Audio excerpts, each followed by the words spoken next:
So, how do we explain and understand the motivations of somebody who is a serial cheater?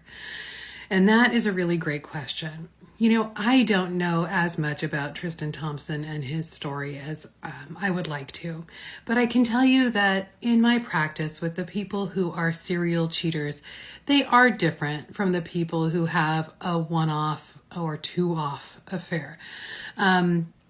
As I've talked about before, many people who have affairs have them as a painkiller. And often people have affairs when they get in this affair Bermuda Triangle. It's when they're not doing well, when the relationship is not doing well, and then there's some kind of trauma or trigger that prompts them to just be in this world of pain and go out looking for a painkiller, and they choose the affair as the painkiller. Okay, so that's one group, but people who serially cheat are usually a different group. And when I think about the clients I've had who've done this, one thing they all have in common is that they have pretty profound childhood trauma.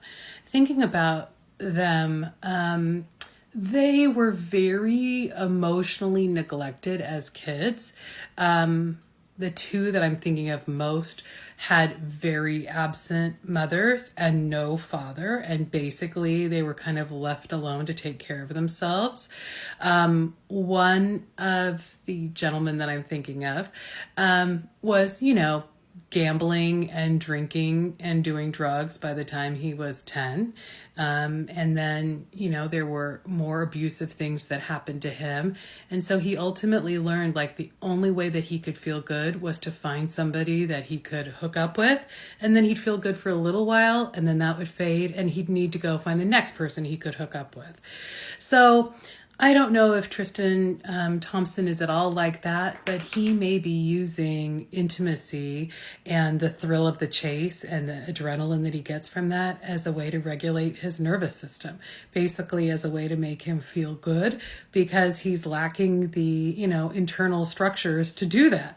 So, the work of a therapist who was working with him, if he chose to do that, would be to help replace these unhealthy behaviors with healthier ones, and then to build up his coping skills so he wouldn't need to lean on an external agent in order to regulate himself. Okay, hope that makes sense, and hope that helps. Thanks so much.